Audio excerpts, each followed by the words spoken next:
Okay, whatever. Okay. Hi, Stuart. I enjoyed hearing your improvisation, and it brings back so many memories of the improvisations and some compositions which I did and or faked, which goes with the territory, during my years in college in the mid-1960s, early 1970s. Now, your story is taking place in the early part of the 20th century. My first thought was, oh, Romanticism is still around, which it was, in the form of Rachmaninoff. But so was modern music as well. I would suggest that you listen to two totally opposite pieces. The Rachmaninoff Piano Concerto No. 2 in C minor, its pure, gorgeous lusciousness. And then a fascinating, very modern piece by Arnold Schoenberg, and it is called Pierrot Lunaire. It's for a small ensemble, plus a voice, which is neither singing nor speaking. The German term Singspiel, Sprechstimme is used, which means speaking voice. Now this is not, in all deference to Mr. Schoenberg, I'm just going to fake the style and the tonality. This also would have clarinets and other instruments with it, but... The moon with drunken Aussies.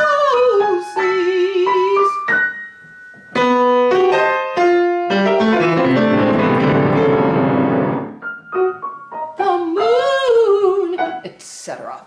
So, that's going on, as well as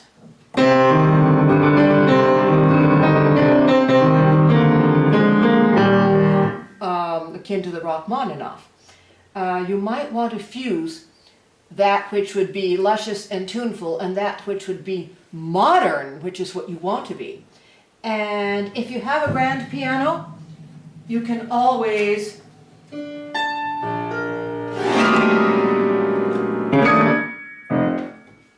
now that I know would be straight out of the 1960s, but it could conceivably work in there. So you can work with pleasing your audience. And by the way, the piece that I'm basing this on is that simple Chopin prelude, which is number 20, I believe it's opus 28. C minor, only 16 measures long.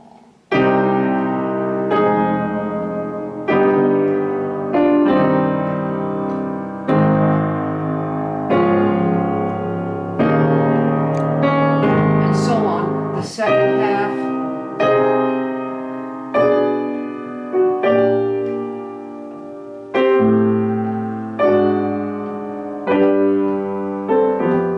And coming back to the beginning again.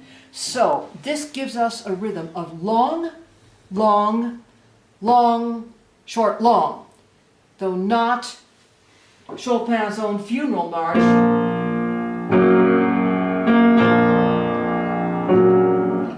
Now that does have long, long, short, long.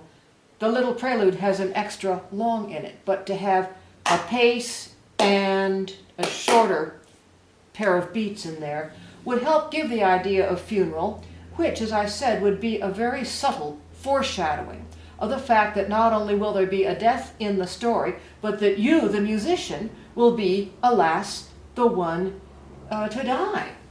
So, you might want to establish a key. You don't really know if you want to be tonal or atonal. You're king of both fields. So whether you want to be splashing around in A minor,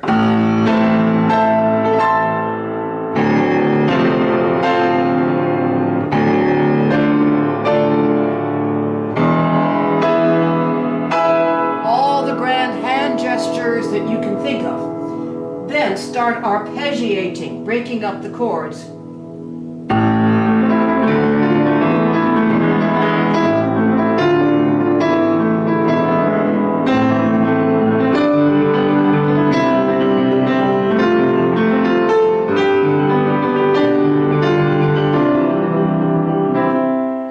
Sounds difficult, but in all honesty is not. You keep your hands hovering over the chords and simply wiggle the fingers. So if you want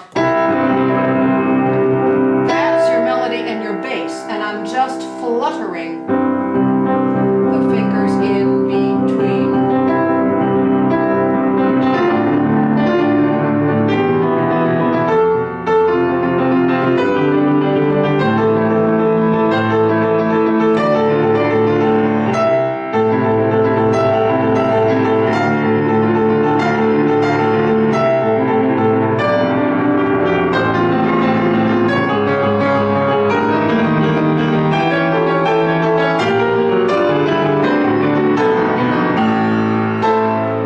So there I fed a little bit of the modern material in there.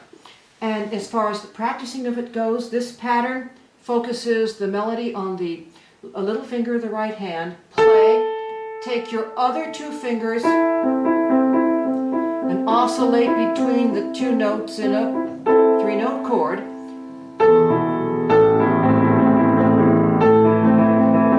The left hand is, again, the pinky finger on the bottom. So it's A, E, A, E, A, E, A, E, keeping a humming quality. So rather than accompanying with just a blocked chord,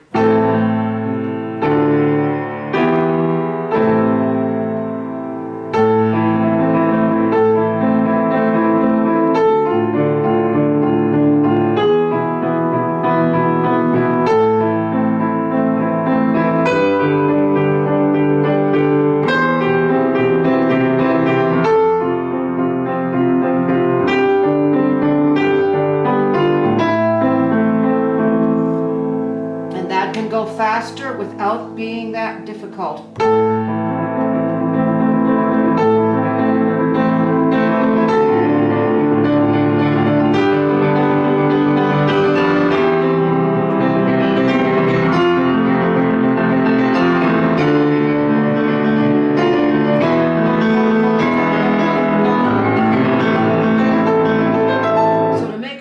Up and down the keyboard. I'll do that again, and this is totally spontaneous. It won't be exact, but I'll slow it down for you. A minor, F major, keeping the A on top, G major. Let the right hand pick up an F for melody, C major.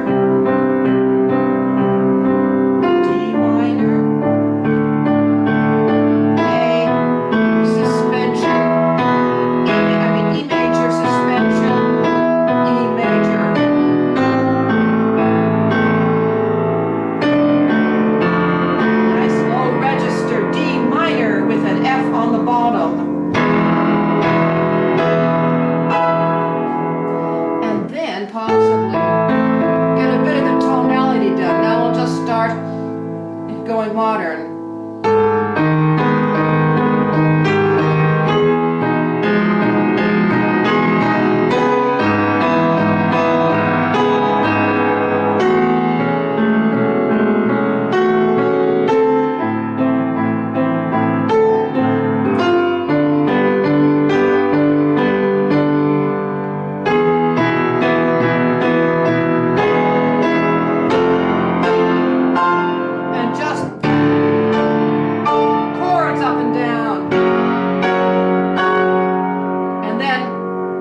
Will disintegrate.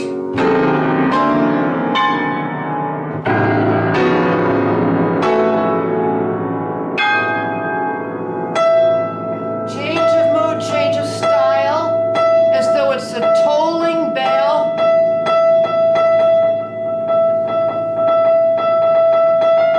Trill. Funeral march again.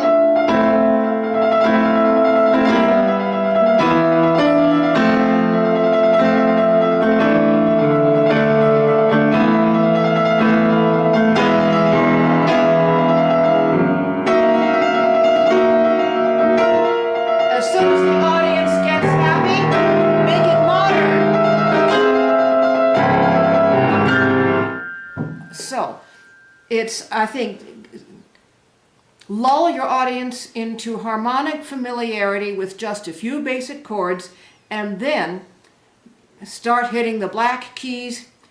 Doesn't matter what the notes are, but keep the texture take the integrity of the texture. You've got your octaves and your octaves with a note in the middle for the left hand, be it tonal or otherwise. You've got the right hand dealing basically with just a 3-note chord. You can lean on your little finger.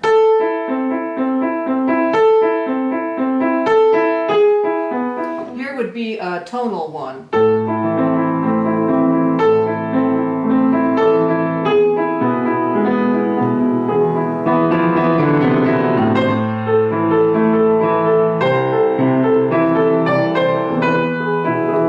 Very pathetic. Then let it go.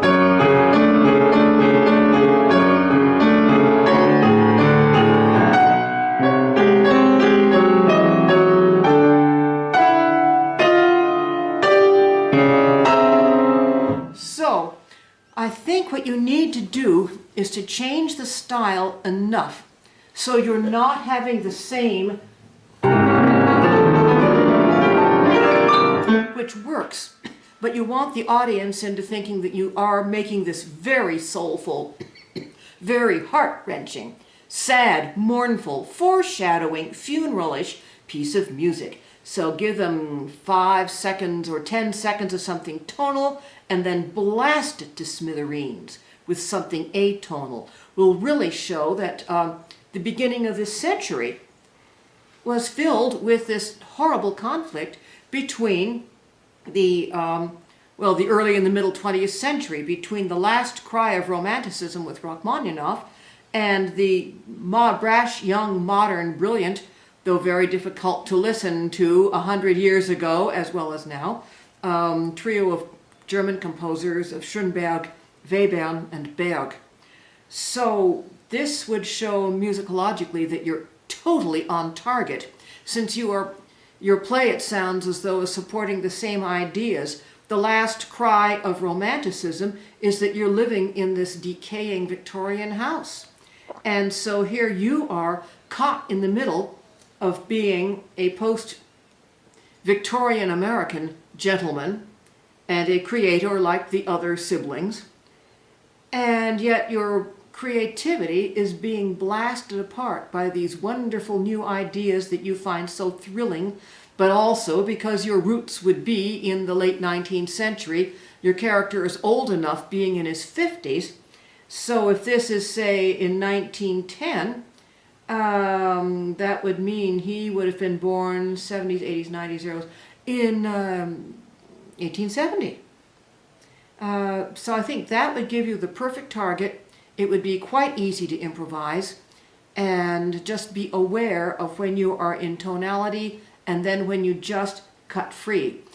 I think you will enjoy this because you'll just get all sorts of freedom from any musical inhibitions you may have had, because that's the wonderful thing about improvising. There are no wrong notes. Every single note you play is exactly as you meant it to be, whether you knew it or not. Put it on pause a minute.